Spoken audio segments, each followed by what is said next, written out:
ప్రభు పేరట మీ అందరికీ సమాధానము కలుగునుగాక.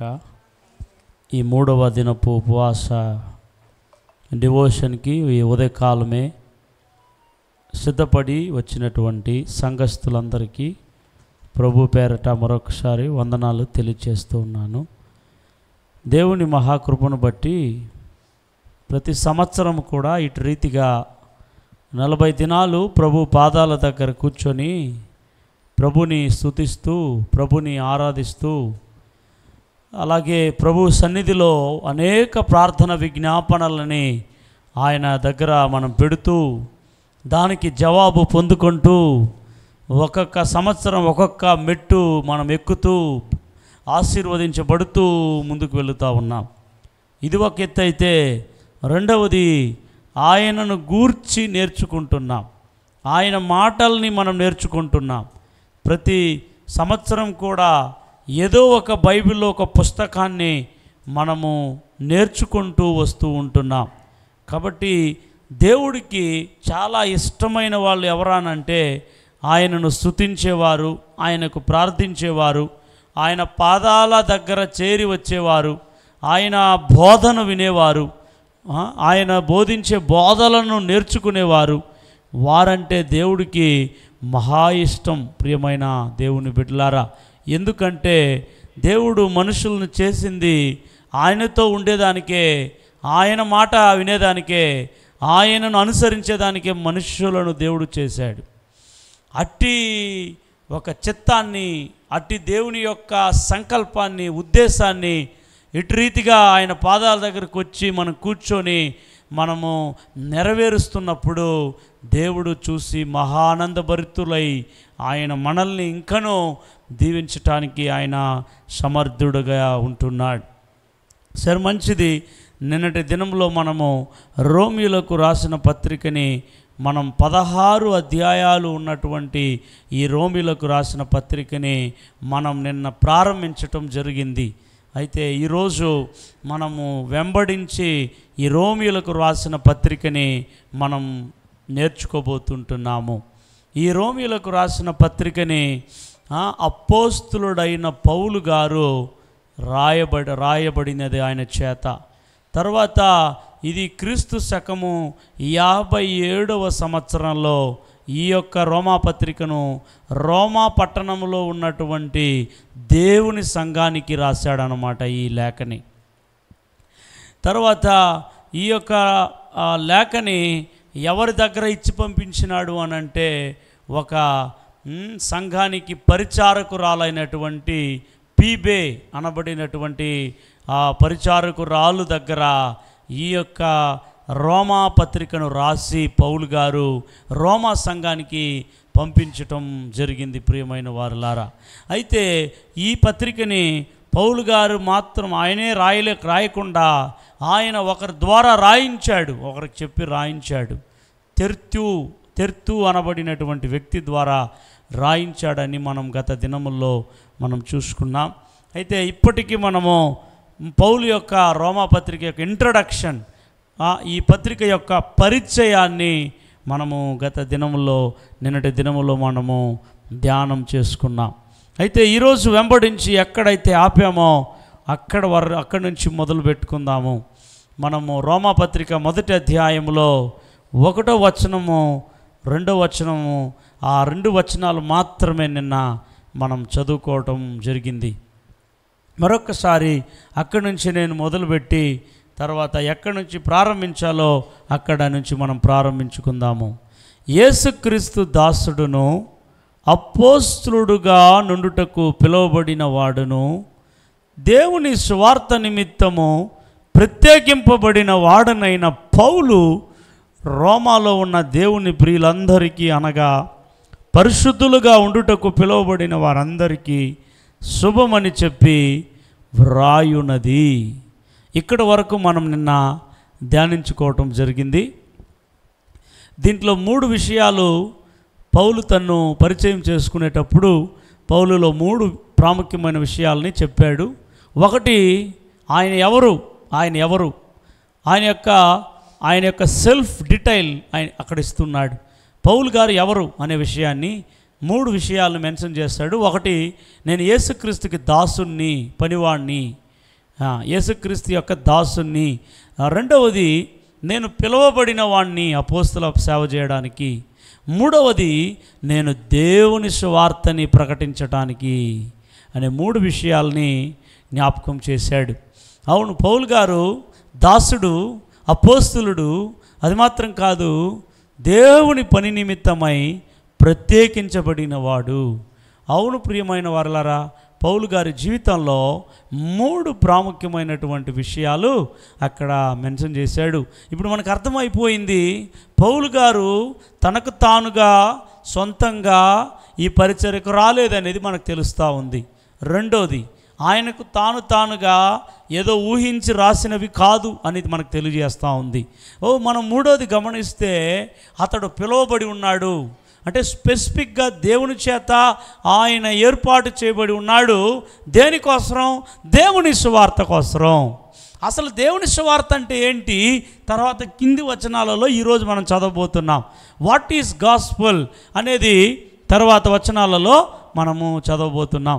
అయితే ఇప్పుడు మనకు పర్పస్ అర్థమైపోయింది. పత్రిక ఎవరు రాశారు, ఎందుకు రాశారు, ఏమి రాశారు, దీంట్లోనే అర్థమైపోయింది. రోమాలో ఉన్న దేవుని ప్రజలందరికీ. ఎవరికి రాశాడు? రోమాలో ఉన్న దేవుని ప్రజలందరికీ రాశాడు. అది మాత్రం కాదు, పరిశుద్ధులుగా ఉండుటకు పిలువబడిన వారికి శుభమని చెప్పి వ్రాయునది. శుభం అని చెప్పి రాశాడు ఈ పత్రికని. అసలు ఎందుకు రాయాల్సి వచ్చింది రోమా సంఘానికి పత్రిక? ఈ రోమా ప్రాంతానికి పౌలు గారు ఏమైనా సువార్తను తీసుకుపోయినాడా, లేదా సంఘాన్ని ఆయన స్థాపించాడా అంటే లేదు. తర్వాత ఈ పత్రిక రాసిన తర్వాత వెళ్తాడు రోమాకి. పత్రిక రాయకముందు వెళ్ళడు. కానీ రోమాలో ఎక్కువ మంది దేవుని ప్రజలు ఉంటారు. ఈ రోమా సంఘంలో రెండు రకాల జనాలు ఉంటారు. ఒక రకాల జనాలు యూదా మతము నుండి ప్రభువైన యేసుని సొంత రక్షకుడుగా అంగీకరించిన జనాలు. ఇంకొక రక జనాలు అన్యజనులుగా, ఇతర అనేక అన్నిటిని దేవతలుగా, దేవుళ్ళుగా ఆరాధన చేసేటటువంటి అన్యజనుల నుండి ప్రభువైన యేసుని సొంత రక్షకుడుగా అంగీకరించినటువంటి జనాలు. ఇప్పుడు ఆ సంఘంలో రెండు రకాల గుంపులు ఉంటున్నారు.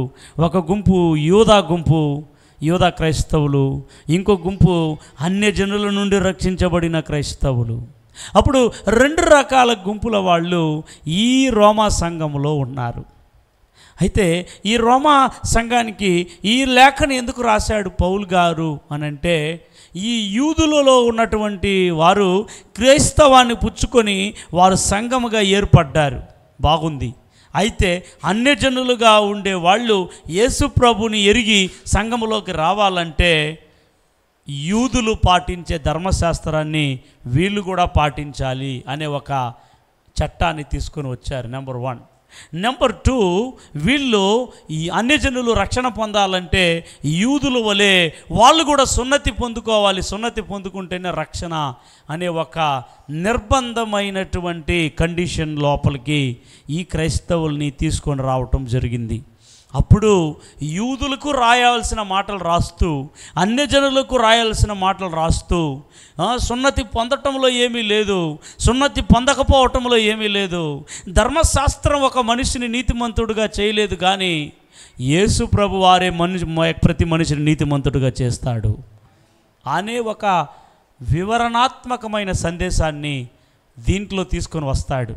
అందుకే పాపం యొక్క తాలూకా ఏమిటి, అసలు పాపం యొక్క ఆరిజిన్, మూలం ఎక్కడ స్టార్ట్ అయింది, ఆ పాపం వల్ల కలిగినటువంటి పరిణామాలు ఏమిటి, ఆ పాపముల నుండి విడుదల ఎవరు ఇచ్చారు, ఆ పాపముల నుండి ఒక మనుష్యుడు ఎలా విడుదల పొందుకుంటాడు, సున్నతి ద్వారా విడుదల పొందుకుంటాడా, ధర్మశాస్త్రం ద్వారా విడుదల పొందుకుంటాడా, లేదంటే యూదా మతం ద్వారా విడుదల పొందుకుంటాడా, లేదా వాళ్ళు చేసే పూజలు, పునస్కారాలు, అర్చనాదాలు, బలులు, పండుగలు దాని వలన రక్షణ పొందుతాడా, లేదా క్రీస్తు ద్వారా రక్షణ పొందుతాడా అనే వ్యత్యాసాన్ని అర్థమయ్యే రీతిలో ఒక పక్క ధర్మశాస్త్రం, ఇంకొక పక్క కృప, ఒక పక్క పాపం, ఇంకొక పక్క పరిశుద్ధం, ఇంకొక పక్క నీతి లేని జీవితం, ఇంకొక పక్క నీతి గల జీవితం, ఇలాగా ఒక వ్యత్యాసాన్ని, అలాగా యూదులకి చెప్పాల్సినటువంటి మాటల్ని యూద క్రైస్తవులకి, ఇలాగా అన్యజనులలో నుండి వచ్చిన క్రైస్తవులకి చెప్పాల్సిన మాటల్ని చాలా క్లియర్గా పొందుపరిచిన అద్భుతమైన పత్రిక ఈ రోమా పత్రిక. పౌలు గారు 14 పత్రికలు రాస్తాడండి. 1 కాదు 2 కాదు, 14 epistles written by A Paul. గమనించండి, 14 పత్రికలు రాస్తాడు.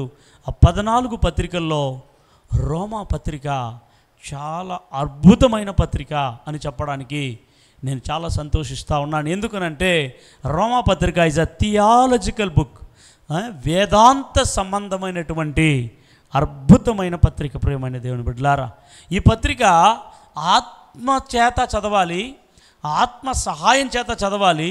పరిశుద్ధాత్మ యొక్క ఎక్స్ప్లెనేషన్ మనకు ఉంటేనే ఇది అర్థమవుతుంది ఈ పత్రిక. లేకపోతే ఈ పత్రిక అర్థం కాదు. కొంత కన్ఫ్యూజ్ ఉంటుంది ధర్మశాస్త్రానికి కృపకి, ధర్మశాస్త్రానికి ప్రభుకి. కాబట్టి ఇది చాలా వివరణాత్మకంగా యోధా క్రైస్తవులు, అన్యజనుల నుండి వచ్చిన క్రైస్తవులకి యేసు ఎవరు, ఆయన కృప అంటే ఏంటి, ఆయన రక్షణ అంటే ఏంటి, నీతి అంటే ఏంటి, ఎలాగా యేసు ప్రభు వారు మనల్ని విడిపించాడు. ఇప్పుడు పౌలు గారు రాసిన 13 పత్రికల్లో ఏం చేశాడు, యేసు ప్రభు ఎవరో, యేసు ప్రభు యొక్క కార్యాలేమి, యేసు ప్రభు ఉద్దేశాలు ఏమని రాస్తాడు 13 పత్రికల్లో.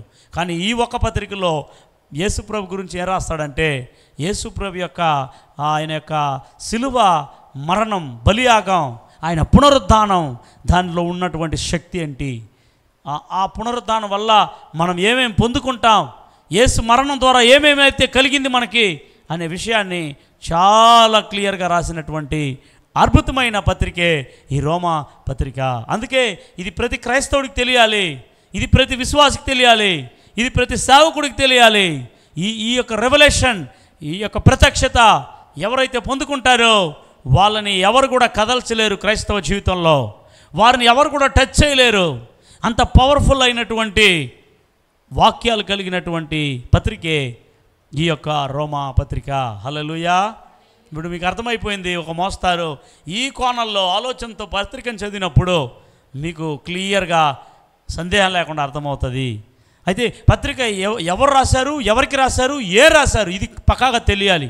ఈ రోమా పత్రికే కాదు, బైబిల్లో ఏ స్క్రిప్చర్ చదివినా కూడా దీన్ని ఎవరి ద్వారా దేవుడు రాయించాడు, ఎందుకు రాయించాడు, ఏం రాయించాడు, ఏం చెప్పవస్తున్నాడు అనేది గమనించాలి. ప్రతి వాక్యం వెనకాల బ్యాక్గ్రౌండ్ ఉంటాయి.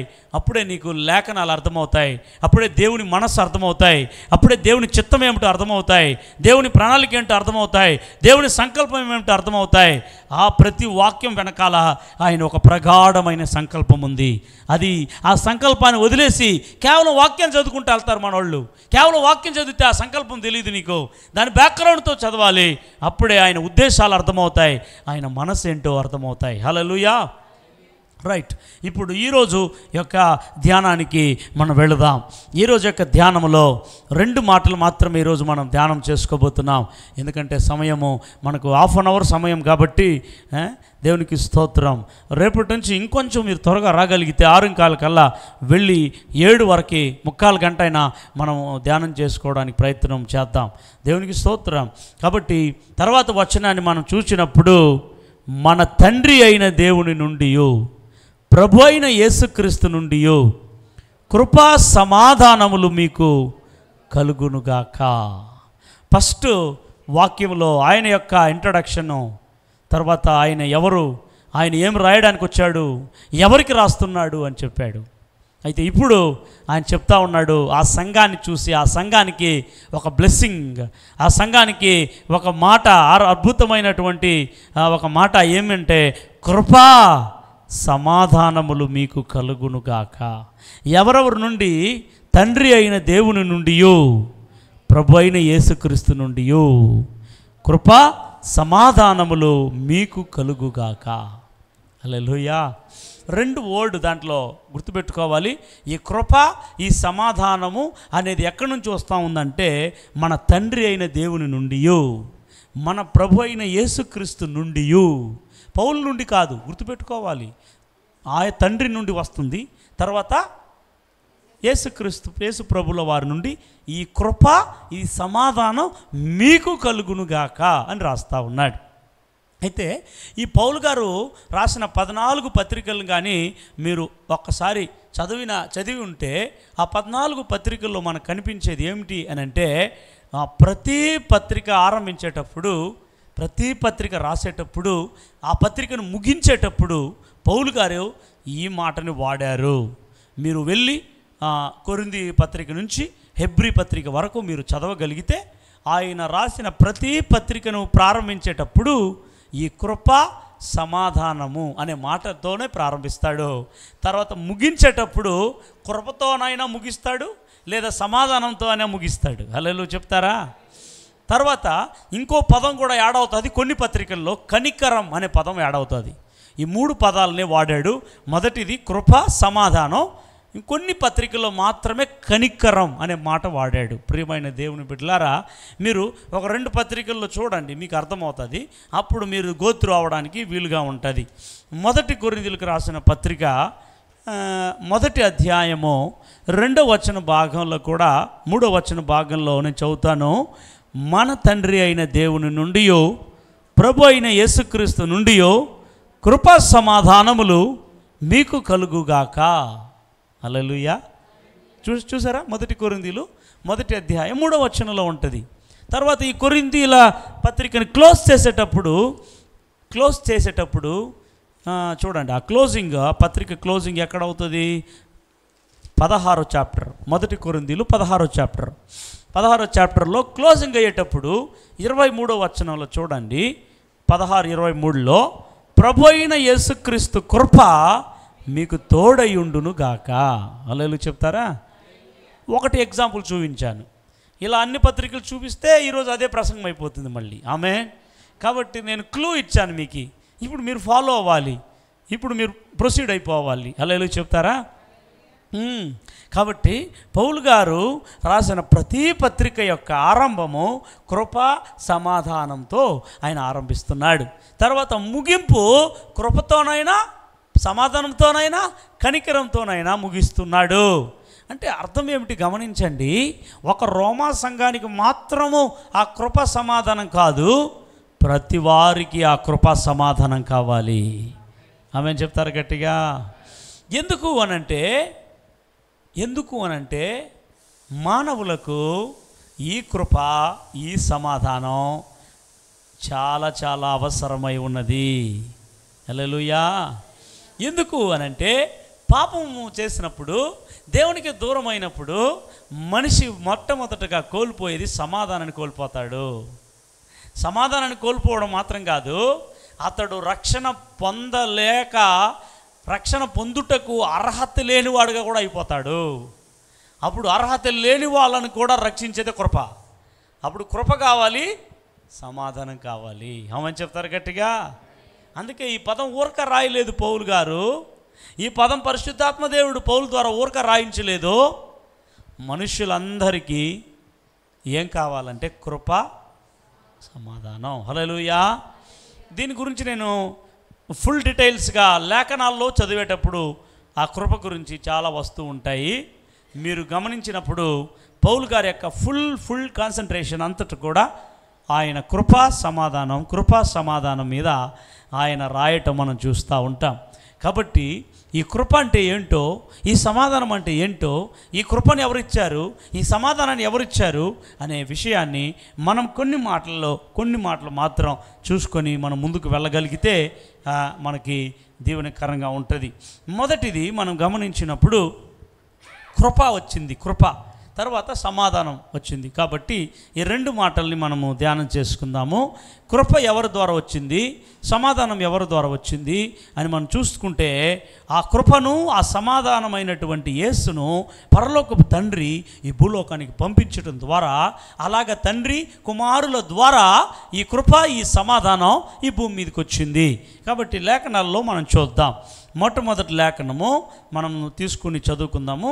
యోహాను సువార్తలో ఈ యొక్క మాటని మనకు దేవుడు పరిశుద్ధాత్ముడు రాయించున్నారు.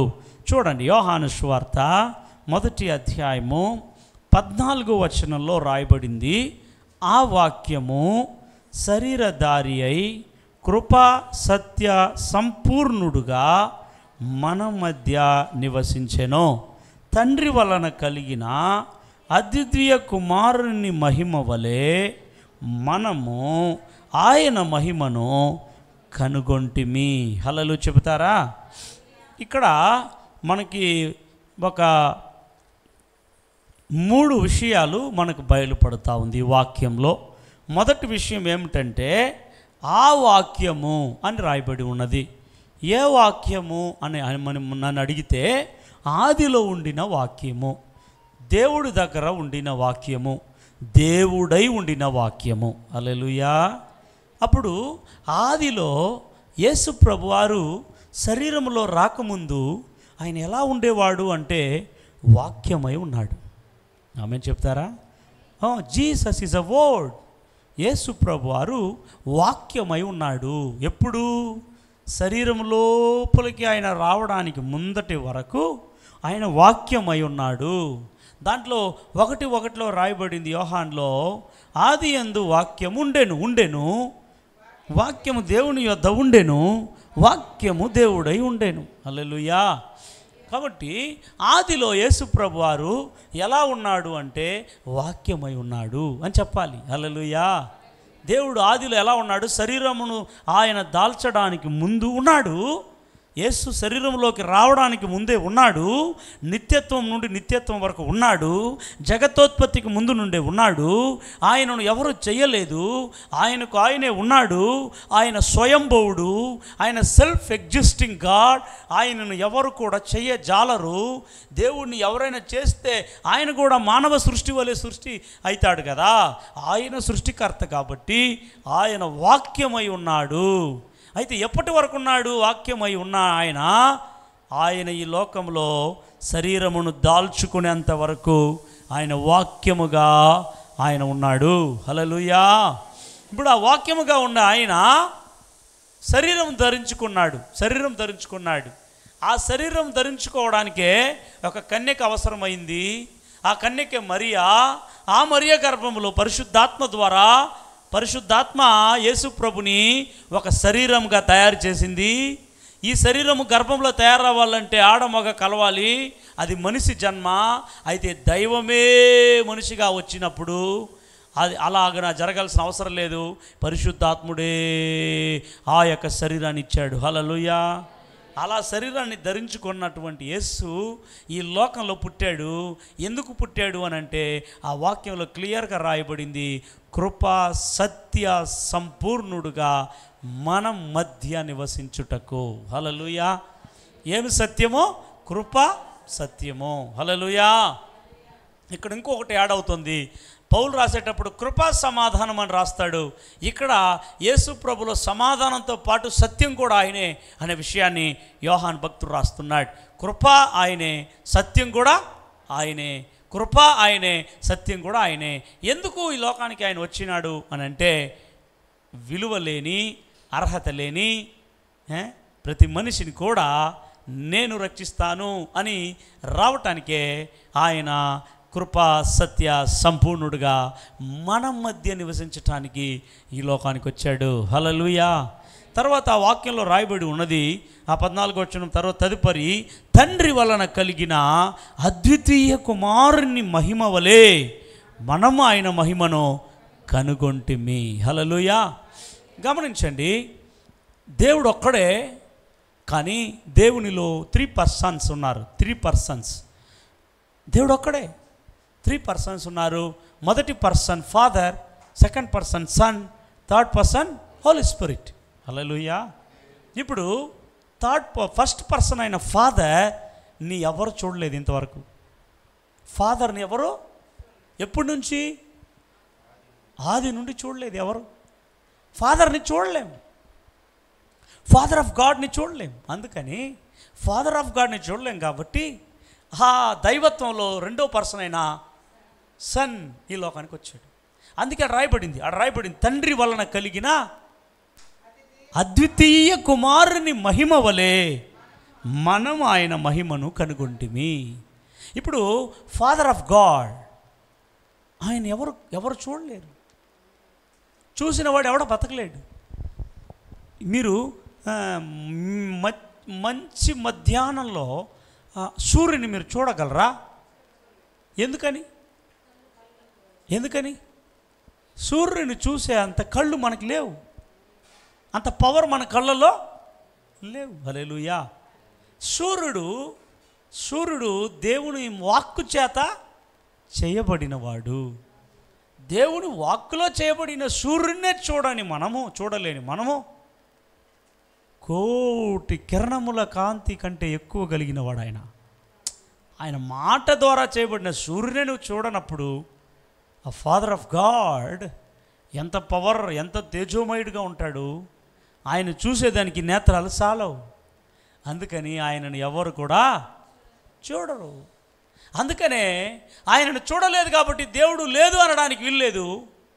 ఆయనను బయలుపరచడానికే దైవత్వంలో సెకండ్ పర్సన్ అయిన జీసస్ ఏం ధరించుకొని వచ్చినాడు? శరీరం. హల్లెలూయా. ఎందుకు? ఆ ఫాదర్ ఆఫ్ గాడ్ ఉన్నాడు అని బయలుపరచడానికి. ఎందుకు? అర్హత లేని మనుషులకు కృప ఇచ్చి వాళ్ళని కూడా రక్షించేదానికి. సత్యాన్ని తెలియకుండా ఉండేవారికి నేనే సత్యం అని చెప్పడానికి. మూడోది, సమాధానం లేని వాళ్ళకి ఆయన సమాధానం ఇవ్వటానికి ఈ లోకానికి వచ్చాడు. హల్లెలూయా. ఈ మాట మీరు చూడండి, 18వ వచనంలో మాట, ఎవడును ఎప్పుడైనను దేవుణ్ణి చూడలేదు, తండ్రి రొమ్ముననున్న అదితి కుమారుడే ఆయనను. అర్థమైందా ఈ వాక్యంలో? చూసారా? తండ్రిని ఎవడును ఏ కాలంలోనూ చూడలేదు. మోసే అడుగుతాడు నేను చూడాలని. మోసే, నువ్వు మనుష్యుడు నన్ను చూసి బతకలేడు అంటాడు. హల్లెలూయా చెప్తారా? మనుషులు నన్ను చూసి బ్రతకలేరు అంటాడు. మోసే చూడలేదు, ఎవరు చూడజాలరు. ఆమేన్. అంత పవర్ఫుల్ గాడ్. అర్థమైందా? ఆయనను బయలుపరిచేదానికి ఆ దైవత్వంలో సెకండ్ పర్సన్ అయిన జీసస్ ఎలా వచ్చాడు? ఎక్కడ ఉన్నాడంట? ఆయన తండ్రి రొమ్మున ఉన్నాడంట. తండ్రి రొమ్మున ఆనుకొని ఉన్నాడంట. అంటే ఆ ఫాదర్ ఆఫ్ గాడ్తో లీనమై సమానమై ఉండగలిగినటువంటి వారు ఎవరైనా ఉన్నారా ఈ లోకంలో అంటే ప్రభు అయిన యేసు మాత్రమే. హల్లెలూయా చెప్తారా? చూడండి, తండ్రి రొమ్మున నున్న అద్వితీయ కుమారుడే. ఎవరు అద్వితీయ కుమారుడు? ఎవరండి? జీసస్. అద్వితీయ కుమారుడే. ఆ కుమారుడే ఆయనను బయలుపరిచాడు ఈ లోకానికి. ఆయన రాకపోతే దేవుణ్ణి చూడగలమా అంటే చూడలేము. అందుకే ఆయన రాకపోతే ఎందుకు అనంటే, అంత గొప్ప దేవుడు నరమాత్రులైన వాళ్ళ దగ్గరికి అసలు చూడలేము. ఆయన ఈ లోకానికి వస్తే ఇంకేమైనా ఉంటుందా? అందుకని మనము ఎలా ఉన్నాం? శరీరంలో ఉన్నాం. అందుకని ఆయనే తన సొంత కుమారుణ్ణి శరీరముతో ఈ లోకానికి పంపించాడు. అలా శరీరంతో ఎందుకు వచ్చాడు? తండ్రిని బయలుపరచుటకు, తండ్రి మహిమను బయలుపరచుటకు. అది మాత్రం కాదు, నేను వచ్చేసినాను, డోంట్ వరీ. మీరు అర్హత లేని వారైనా, ఎంత నీచాతి నీచులైనా, ఎంత ఘోర పాపులైనా మిమ్మల్ని రక్షించడానికి మీరు అర్హులు కాదు. అందుకే కదా నేను కృప చూపిస్తా ఉంటా. అందుకే కదా కృపా సత్య సంపూర్ణుడు వచ్చిన ఈ లోకానికి అని తెలియచేశాడు. మీరు 17వ వచనంలో కూడా చూసినప్పుడు, ధర్మశాస్త్రము మోషే ద్వారా అనుగ్రహింపబడెను, కృపయు సత్యమును యేసుక్రీస్తు ద్వారా కలిగెను. చూసారా? ఇప్పుడు కృప సత్యము ఎవరి ద్వారా కలిగింది? ఇది తెలుసుకోవాలి మీరు. కృప చూపించేదానికి ఈ లోకంలో చాలా గాడ్స్ ఉన్నారు అని చెప్పేదానికి లేదు. ఎందుకు లేదంటే, వాళ్ళు ఎవరు కూడా నేను కృప ఇచ్చేదానికి వచ్చినానని దాఖలు చేయలేదు, చెప్పలేదు. యేసు మాత్రమే కృప ఇచ్చేదానికి, సత్యం ఏదో చెప్పేదానికి వచ్చానన్నాడు. అప్పుడు సత్యం ఎవరు అని అంటే యేసే, కృప ఎవరు అంటే జీసస్. గాడ్స్ గ్రేస్ అని రాస్తూ ఉంటారు అందరూ, గాడ్స్ గ్రేస్ అని రాస్తూ ఉంటారు. ఈ గాడ్స్ గ్రేస్ అనే పదం అందరికి వర్తించదు, దేవుడి జీసస్కి మాత్రం వర్తిస్తుంది గాడ్స్ గ్రేస్. ఎందుకు? ఆ గ్రేస్ చూపించేదానికి వచ్చిన వాడే కదా గాడ్స్ గ్రేస్ అవుతాడు. గ్రేస్ చూపించిన వాడు ఎట్లా గ్రేస్ అవుతాడు? ఆమెను చెప్పాలి గట్టిగా. అందుకని చాలామంది గాడ్స్ గ్రేస్ కామన్గా వాడేస్తూ ఉంటారు. ఓహో ఏం గాడు అని అడగాలి. హల్లెలూయా చెప్తారా? గాడ్స్ గ్రేస్ అనగానే అన్ని గాడ్స్ ఒకటే అనుకొని ఉంటున్నాడు చాలామంది. అసలు కృపా సత్య సంపూర్ణుడుగా సింహాసనాన్ని వదిలి, తండ్రి రొమ్ము నుండి వదిలి, ఆయన రిక్తికునిగా చేసుకొని, తను తగ్గించుకొని, నీకోసరం నాకోసరం దేవునితో సమానంగా ఉండేదాన్ని విడిచిపెట్టేసి శరీరం దాల్చుకొని లోకానికి వచ్చాడండి. హల్లెలూయా. ఎవరండి ఆయన? యేసుక్రీస్తు ప్రభుల వారు. హల్లెలూయా చెప్తారా? హల్లెలూయా. అర్థమైందా ఇప్పుడు క్లియర్గా మీకు? యేసుప్రభు వారు కృప గురించి ఇంతవరకు మాట్లాడాను. ఇప్పుడు సమాధానం. యేసుప్రభు వారు ఈ లోకానికి ఎందుకు వచ్చినాడంటే సమాధానం ఇవ్వడానికి కూడా ఆయన వచ్చినాడు. హల్లెలూయా. చూడండి యోహాను సువార్త 14వ అధ్యాయం, యోహాను సువార్త 14వ అధ్యాయం 27వ వచనం. శాంతి మీకు అనుగ్రహించి వెళ్ళుచున్నాను, నా శాంతినే మీకు అనుగ్రహించుచున్నాను, లోకమిచ్చినట్టుగా నేను మీకు అనుగ్రహించటలేదు, మీ హృదయాలు కలవరపడనీయకుడి, వెరవనీయకుడి అన్నాడు. శాంతి అనే ఆ ప్రాంతంలో మనకు సమాధానము అని ఉంటుంది. ఆమేన్. మూల పదము సమాధానము. కాబట్టి యేసు ప్రభు వారు ఈ లోకానికి సమాధానం ఇవ్వడానికి వచ్చారు. సమాధానం అనే మాటని మనం చదువుకుంటే చాలా వివరణాత్మకమైన మాట అది, సమాధానము.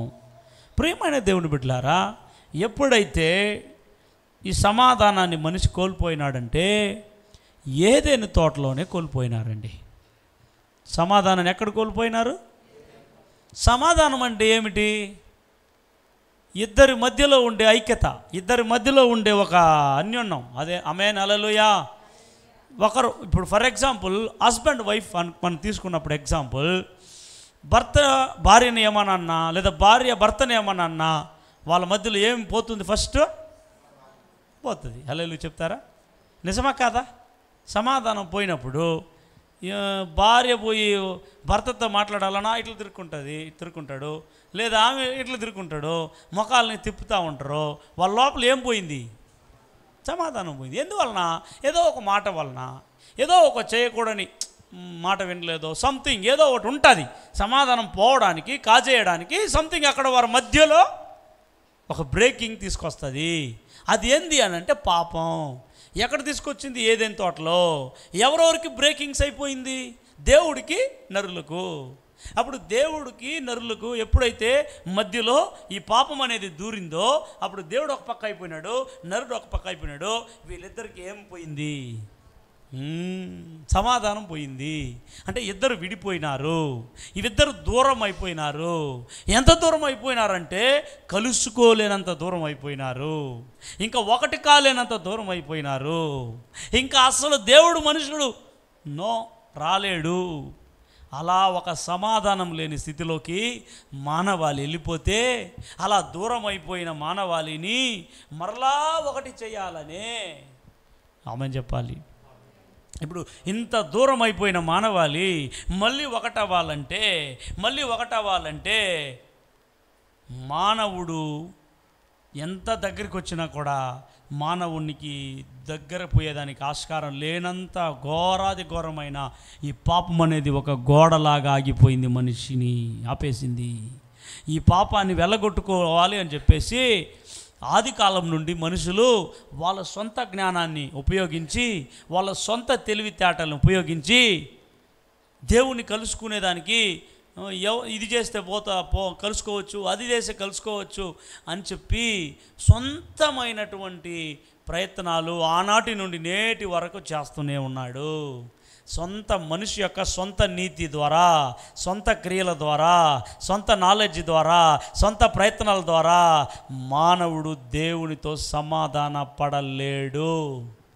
ఎందుకని నేను అడిగితే అవి ఏది కూడా దేవునికి మనిషికి మధ్యలో ఉండే పాపాన్ని పోగొట్టలేవు. ఇప్పుడు ఫర్ ఎగ్జాంపుల్ పాపాన్ని పోగొట్టేదానికి తల ఎంట్రుకలు ఇస్తే పూడుస్తుందా? పాపానికి తల ఎంట్రుకలకి ఏమైనా సంబంధం ఉందా? స్తోత్రం. హల్లెలూయా. లేదు. మోకాళ్ళ మీద నడిచిపోతే పాపానికి మోకాళ్ళకి ఏమైనా సంబంధం ఉందా? లేదంటే వేలంగనికి పోయి వచ్చేస్తున్నారు చాలామంది క్రైస్తవులు. వేలంగనికి పోయేసి విగ్రహారాధన, అదే అక్కడ అక్కడ పోయి చేసి వస్తే పోతుందా? కొంతమంది కొండలకి ఎక్కుతా ఉంటారు, పోతుందా? మధ్యలో ఉండేది పోదండి. మీరు ఎత్తుకోపోయి ఉండిలో కానుకలేసినా పోదండి. ఏం చేసినా పాపం నుండి విడుదల విముక్తి కలగలేవో. అప్పుడు ఈ పాపం అనే అడ్డుగోడ పడగొట్టబడాలి అంటే దేవుడే ప్రత్యామ్నాయం, దేవుడే ఏమైనా చేయాలి. హల్లెలూయా చెప్పాలి గట్టిగా. ఆది నుండి నేటి వరకు మనుషుడు చేస్తూనే ఉన్నాడు. అందుకనే చాలా మతస్థులు ఒక్కొక్క ఆచారాలని, ఒక్కొక్క పూజల్ని, పునస్కారాలని ఎక్కువగా మన హైందవ సహోదరులు భారతదేశంలో ఉంటున్న వాళ్ళే కొత్త కొత్త కొత్త కొత్త భక్తి, కొత్త కొత్త పండుగలు, కొత్త కొత్త ఆచారాలు. ఎందుకు తెలుసా ఇవన్నీ? ఈ వేలో లేకపోయినా ఈ వేలో అయినా కడిగేస్తాడేమో మన పాపాలని.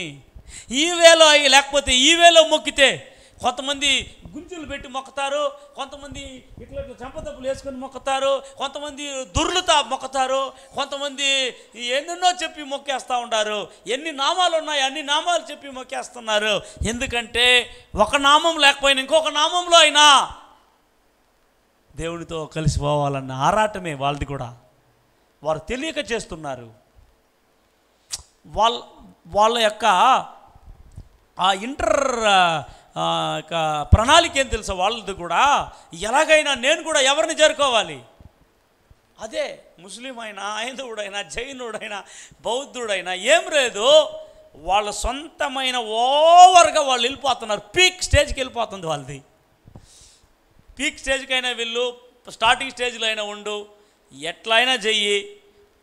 మనుష్యుడు తాను చేసిన పాపాన్ని తానే పోగొట్టుకోలేడు. అది సత్యం. అలా చెప్పాలి. అది ఎవరిదా తీసివేయాలి అంటే దేవుడే తీసివేయాలి. ఆ దేవుడే ఈ లోకానికి వచ్చింది. ఆయన పేరే యేసు. ఈయన దగ్గరికి రాకుండా ఎన్ని మొక్కులైనా మొక్కు, ఎన్ని కొండలైనా ఎక్కు, ఎన్ని మాలలైనా వెయ్యి, ఎన్ని పూజలైనా చెయ్యి, ఎన్ని పండుగలైనా చెయ్యి, ఎన్ని పొట్టేలైనా నరుకు. స్తోత్రం హల్లెలూయా. ఎన్ని కావుడ్లైనా ఎత్తు, ఎంత దూరమైనా నడు, ఎన్ని వ్రతాలైనా చెయ్యి, యజ్ఞాలైనా చెయ్యి, అభిషేకాలు ఎన్నైనా చెయ్యి, స్తోత్రం వస్త్రధారణ చెయ్యి, రక్తదానం చెయ్యి, అన్నదానం చెయ్యి, నేత్రదానం చెయ్యి, కిడ్నీ దానం కూడా చెయ్యి. ఏం దానం చేసినా నీ పాపానికి మాత్రం పరిష్కారం రాదు రాదు రాదు. హల్లెలూయా. ఈ సత్యం ప్రతి బ్రాహ్మణునికి తెలుసు, సామాన్య ప్రజలకు తెలియదు. స్తోత్రం హల్లెలూయా. ఎందుకంటే సామాన్య ప్రజలు భగవద్గీత చదివే లేదు, ఏ గీత చదివే లేదు. పాపం వాళ్ళు అమాయకులు. దాన్ని చదవకుండా వాళ్ళు ఏమైతే చెప్పి రెచ్చగొడతారో దాన్ని రెచ్చిపోయి ఈరోజు చాలా భయంకరమైన తీరులో హైందవం తీరిపోయింది. స్తోత్రం హల్లెలూయా. గుర్తుపెట్టుకోండి. మొదటి తిమోతిలో ఒక మాట రాయబడి ఉంటుంది, 2వ అధ్యాయం 5వ వచనంలో. 1 తిమోతి చాప్టర్ 2 verse 5. చూడండి ఫాస్ట్గా, సమయం కూడా అయిపోయి ఏడో దాటిపోతా ఉంది సమయం కదా, ముగించేస్తా. ఈ ఒక్క మాట చదవండి. దేవుడు ఒక్కడే, దేవునికిని నరులకును మధ్యవర్తి కూడా ఒక్కడే, ఆయనే క్రీస్తు యేసును నరుడు. హల్లెలూయా. చాలండి. ఎవరంట ఆయన మధ్యవర్తి? అయ్యా అమ్మా చెప్పండి, మధ్యవర్తి ఎవరంట? ఎవరెవరికి? ఇప్పుడు దైవత్వంలో ఫస్ట్ పర్సన్ ఎవరు? ఫాదర్, తండ్రి. హల్లెలూయా. సెకండ్ పర్సన్ ఎవరు? కుమారుడు. హల్లెలూయా చెప్తారా? థర్డ్ పర్సన్ ఎవరు? పరిశుద్ధాత్మ. ఆమేన్. 3 దేవుళ్ళు కాదు, మళ్ళీ ఒకే దేవుడే, కానీ 3 పర్సన్స్గా బయలుపడ్డారు. ఆమేన్. హల్లెలూయా చెప్తారా? ఇప్పుడు ఫాదర్ గాడ్కి మనుషులకి మధ్యవర్తిగా వచ్చింది ఎవరు? దైవత్వంలో సెకండ్ పర్సన్ అయినటువంటి యేసుక్రీస్తు. హల్లెలూయా. ఎందుకు గమనించాలి, వినండి. ఇప్పుడు ఇక్కడ ఒక సత్యం చెప్పేసి నేను క్లోజ్ చేస్తా. ఇప్పుడు మధ్యవర్తి అనే పదానికి అర్థం ఏమిటి అని అంటే, సెంటర్లో ఉండేవాడు. యువతలో ఒక ఆయన ఉంటాడు, యువతలో ఒక ఆయన ఉంటాడు. అంటే ఇతనికి ఏముందంటే వైరం ఉంది. బ్రేకింగ్ ఉంది, ఎడబాపు ఉంది, ఇతడు కలుసుకోలేడు, గొడవ ఉంది, సమస్య ఉంది. ఈ సమస్య పరిష్కరించబడాలంటే మధ్యవర్తి ఉండాలి. హల్లెలూయా చెప్తారు గట్టిగా. ఎవరు ఉండాలి? మధ్యవర్తి లేకుండా వీళ్ళు ఏమవ్వలేరు.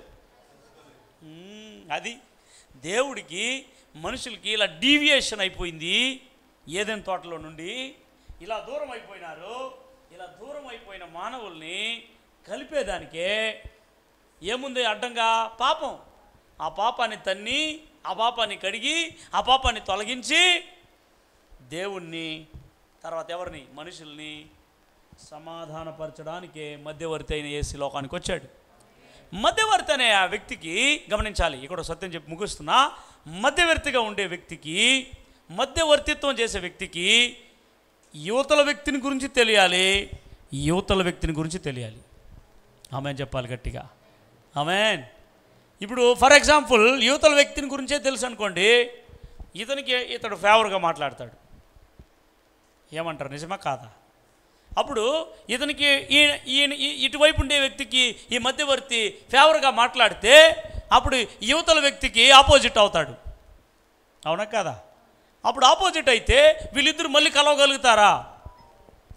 చెప్పాలి. హల్లెలూయా చెప్పాలి గట్టిగా. మధ్యవర్తి.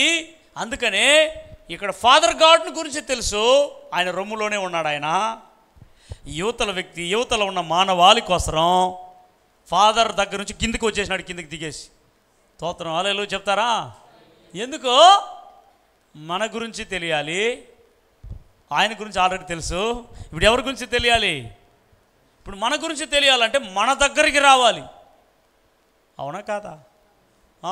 ఫోన్లో చెప్పు అంటే కాదు, దగ్గర కూర్చొని మాట్లాడాలి. అప్పుడే ఎవరి గురించి తెలుసు అంటే మానవాళి గురించి. ఆమె చెప్పాలి గట్టిగా. అప్పుడు మానవాళి గురించియో, ఎందుకంటే మానవాళి గురించి కూడా తెలుసు ఆయనకు ఆల్రెడీ, ఎందుకంటే ఆయనే మానవ సృష్టిని చేసింది. ఆమె చెప్పాలి. ఆమె హల్లెలూయా. ఇప్పుడు ఎవరెవరి గురించి తెలుసు? ఫాదర్ సన్ గాడ్కి ఫాదర్ గురించి తెలుసు, మనుషుల గురించి తెలుసు. హల్లెలూయా. ఇప్పుడు ఫాదర్ గాడికి చెప్పాల్సింది ఫాదర్ గాడికి చెప్తాడు, మనుషులకు చెప్పాల్సింది మనుషులు చెప్తాడు. అప్పుడు ఇద్దరు ఏమవుతారు? చెప్పాలి. సమాధానం అవుతారు. అలా సమాధానం చేసే పరిచర్య చేయడానికి వచ్చింది ఒకే ఓన్లీ వన్ అండ్ గాడ్. చెప్పండి గట్టిగా. దట్ ఈస్ హల్లెలూయా సమాధానం. చూసారు ఎంత ఉందో సమాధానంలో? సరే రేపు మాట్లాడతా సమాధానం, ఇంకొంచెం ఉంది. ఇది ఒకరోజు అయిపోయే కాదు. సమాధానం అనే మాట చాలా అద్భుతమైన మాట. ఆమేన్ హల్లెలూయా. నేను అట్లే చూస్తాను ప్రతి లేఖనాన్ని కూడా. కొంచెం లోపలికి వెళ్తాను అంతే. మీరు పైనే పోతారు, నేను కొంచెం లోపలికి వెళ్తా. ఎందుకంటే లోపలే చేపలు పడేది. హల్లెలూయా చెప్తారా? ఇప్పుడు వంకలో నుంచి కొట్టుకొని పైన కూడా వస్తూ ఉంది, అది వేరా. హల్లెలూయా. వంకలు ఆగిపోతే అది ఆగిపోతుంది. ఆమేన్. అందరు కూడా లేచి నిలబడదాం. చూడండి, ఇంట్రడక్షన్లోనే ఉండాము, ఇంకా 2 రోజు అయిపోయి 3 రోజు కాబట్టి కొంత వివరణాత్మకంగా మనం వెళ్తుంటున్నాము. నేను చెప్పాను కదా, ప్రతి లేఖనాన్ని ఇలా అనలైజ్ చేసి చదవాలి మీరు. అప్పుడు మీకు బైబిల్ అర్థమవుతుంది. బైబిల్లో ఉన్న దేవుడు ఎవరు అర్థమవుతాడు, అప్పుడు మీ జీవితాలు ధన్యమవుతుంది. ఆమేన్. కాబట్టి లేఖనాల్లో ఎంత సత్తా ఉంది, ఎంత పవర్ ఉంది, ఎంత సారం ఉంది అనే విషయాన్ని ప్రభువారు మనతో మాట్లాడుతున్నాడు. కాబట్టి పౌలు రాసేటప్పుడు కృప సమాధానం గుర్తుపెట్టుకోండి. ఎప్పుడైనా చెప్పాలి, పౌలు పత్రికలో ప్రతి పత్రిక ఆరంభంలో కృప సమాధానం, ముగింపులో కూడా కృప సమాధానంతో ముగిస్తూ ఉన్నాడు. కృప అంటే ఏమో చూస్తూ వస్తున్నాము, సమాధానం అంటే ఏమో చూస్తూ వస్తున్నాం. ఇప్పుడు అర్థమైంది అనుకుంటాను. అర్హత లేని వారికి కృప చూపిస్తూ వారిని రక్షించి పరలోకపు తండ్రితో సమాధానపరచడానికి యేసు లోకానికి వచ్చాడు. ఇప్పుడు అర్థమైందా కృప సమాధానం అంటే? అందరి కళ్ళు మూద్దాం, ప్రార్థన చేసుకుందాం. మిక్కిలిగా ప్రేమించుచున్న మా ప్రియ పరలోకపు తండ్రి, మీరు మమ్మల్ని ఎంతగానో ప్రేమిస్తున్నారు నాయన. అందుకే మీ ప్రేమను వెల్లడి చేయడానికే, నీ ప్రేమ సత్యం నిజమని రుజువు చేయడానికే మీ సొంత కుమారుని లోకానికి పంపించారు నాయన. మధ్యవర్తిత్వపు పని చేయడానికి తండ్రి, మీకును మానవులకును ఉన్నటువంటి అడ్డుగోడను తొలగించడానికి, వ్యతిరేకతను తొలగించటానికి, సమాధానపరచటానికి, సమాధాన పరిచర్య చేయటానికి ఎంత అద్భుతమైన ప్రణాళిక తండ్రి మీది. ఎంత అద్భుతమైన ప్రణాళికలు నెరవేర్చాడు ప్రభువా, నీకు వందనాలు తండ్రి. ఈ ప్రణాళికను లోకం తెలుసుకోకుండా, ఈ సత్యాన్ని ప్రజలు ఎరగకుండా అపవాది అనేవాడు వారి నేత్రాలని గుడ్డితనం చేస్తున్నాడు ప్రభువా. వారి నేత్రాలను తెరవండి నాయన. వారు కూడా ఈ సత్యాన్ని ఎరుగునట్లు చేయండి ప్రభువా. వారి మనోనేత్రాలను వెలిగించండి ప్రభువా. ప్రత్యేకంగా ఈ 3వ దినపు ఉపవాస డివోషన్లో కలుసుకున్నటువంటి ప్రియ సహోదరులను ఆశీర్వదించు తండ్రి. వారు ఎంతో వాక్యపు లోతులోకి మీరు నడిపిస్తున్నారు పరిశుద్ధాత్ముడా. వారిని ఇంకనూ వారి హృదయాలలో, వారి మనస్సుల్లో, వారి మనస్సాక్షిలో నీ వాక్యం చేత నింపమని ప్రార్థిస్తున్నాము. వారిని, వారి కుటుంబాలను దీవించండి ప్రభువా. ఈ 40 దినాల ఉపవాస ప్రార్థనలో వారు ఏమేమి ప్రార్థన విజ్ఞాపనలు పట్టుకొస్తున్నారో నీ సన్నిధికి, వాటన్నిటిని విని ఆలకించి మీరు అద్భుతం చేయబోతున్నారు. వారు అడిగిన వాటిని మీరు ఇవ్వబోతున్నారు ప్రభువా. నీకు స్తోత్రాలు. వారిని, వారి కుటుంబాలని, వారి పిల్లల్ని ఆశీర్వదించండి. జేబిఎంలో ఉన్న పరిచర్లో విశ్వాసుల కుటుంబాలని ఆశీర్వదించండి. నీ కృపలో భద్రపరచండి నాయన తండ్రి. ఈ యొక్క తుఫాను వలన ఎవరు హాని కలుగుకున్నట్లు నైనా వాటర్లో తండ్రి, అలాగే అనేక కాలువల్లో, నదుల్లో తండ్రి ప్రభా, చెరువుల్లో ప్రభా మరణాలు, ప్రమాదాలు జరగకుండా కూడా కాపాడండి. మా ప్రాంతంలో ప్రతి ఒక్కరిని, తర్వాత ఇండ్లల్లో ఈ కరెంట్ షాకింగ్, విద్యుత్ ప్రమాదాలు జరగకున్నట్లు కాపాడండి నాయన. అందరి మీద నీ కనుదృష్టిని నిలిపి వారితోనూ వారి కుటుంబాలతోనూ మీరు ఉండాలని యేసు నామంలో ప్రార్థించి వేడుకొనుచున్నాము తండ్రి. నా ప్రాణమా యెహోవాను సన్నతించుము, నా అంతరంగ సమస్తమైన పరిశుద్ధ నామమును సన్నతించు. నా ప్రాణమా యెహోవాను సన్నతించుము, ఆయన చేసిన కార్యములో దేనిని మరవకము. ఆశీర్వాదములు మన తండ్రి అయిన దేవుని యొక్క ప్రేమ, మన కుమారుడైన యేసుక్రీస్తు కృప, పరిశుద్ధాత్మ యొక్క అన్యోన్య సహవాసం ఈ 3వ దినపు ఉపవాస ప్రార్థనలో, డివోషన్లో పాల్పొందిన ప్రతి ఒక్కరితో ఇప్పుడు ఎల్లప్పుడూ సదాకాలం తోడే ఉండి ఆశీర్వదించును గాక. ఆమేన్. హల్లెలూయా. God bless you. దేవుడు మీరు దీవించును గాక. దేవుడు